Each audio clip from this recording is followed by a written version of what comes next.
The fascinating and complex world of ancient Rome, to uncover how women were treated.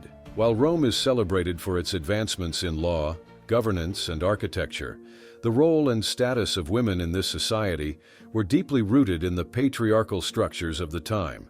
From their legal rights to their roles in the family, religion, and society, Roman women's experiences provide an insightful glimpse into gender dynamics in antiquity. Make sure to subscribe for more interesting content. In ancient Rome, women were legally categorized as minors under the guardianship of a male figure, either their father, husband, or another male relative. This system was known as patria potestas, the power of the father. Under this framework, women had little legal autonomy. They could not vote, hold public office, or directly influence political decisions.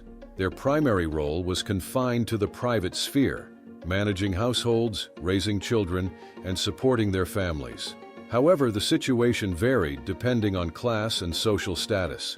Elite women, especially those from senatorial or equestrian families, often wielded indirect power through their relationships with influential men.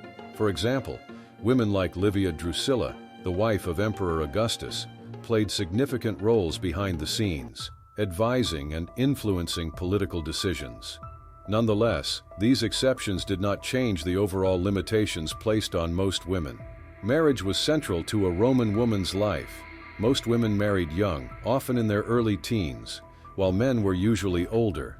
Marriages were often arranged by families to secure alliances, wealth, or social status. Women had little say in these arrangements, as their primary value was tied to their ability to produce legitimate heirs.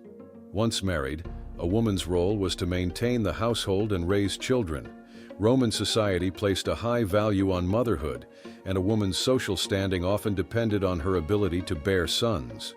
In wealthier families, women supervised domestic slaves and managed household finances. Despite this, they remained under the legal control of their husbands or fathers. There were two types of marriage in Rome: cum manu and sine manu. In cum manu marriages, the woman became part of her husband's family and fell under his legal authority. In sine manu marriages, she remained under her father's authority, giving her slightly more independence. Over time, sine manu marriages became more common, allowing women greater control over their property and dowries. Education for women in ancient Rome varied widely based on class. Elite women often received a good education, learning to read, write, and manage household affairs. They were taught literature, philosophy, and even Greek, which was the language of the educated elite. This education prepared them to converse intelligently with their husbands and other men of status. However, education was not universal, and most lower-class women received little to no formal schooling.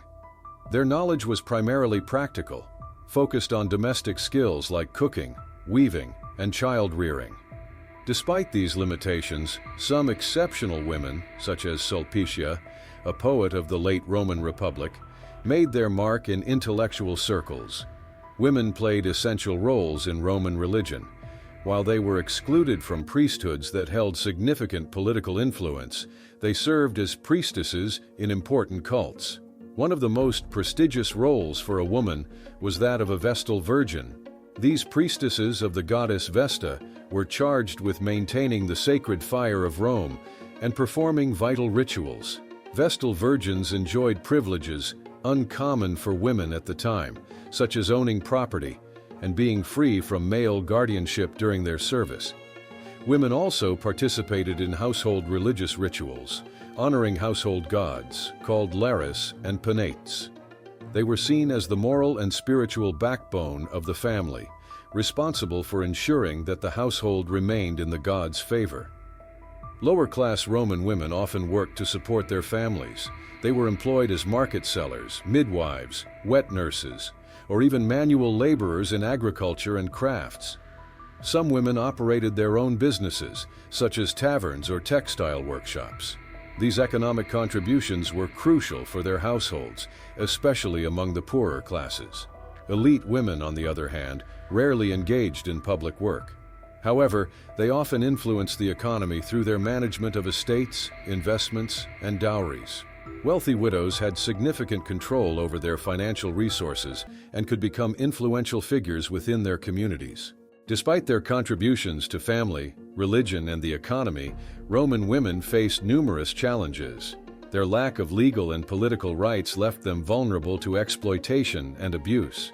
Divorce was relatively common, and men could divorce their wives for reasons such as infertility or adultery.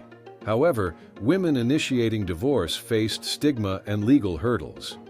Additionally, women's lives were shaped by societal expectations of modesty and obedience.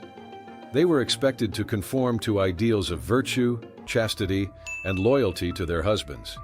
Any deviation from these norms could result in social ostracism. Over time, the status of women in Rome evolved.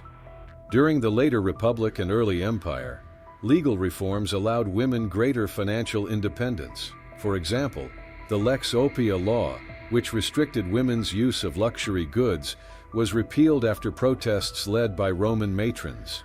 By the imperial period, wealthy women gained more control over their dowries and inheritance, which increased their economic autonomy. However, these advancements were limited and did not extend to the majority of women.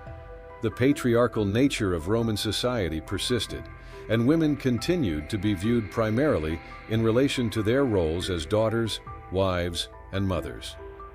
The treatment of women in ancient Rome reflects a society deeply rooted in patriarchy, but also capable of gradual change. While women's roles were constrained by law and tradition, their contributions to family, religion, and the economy were indispensable.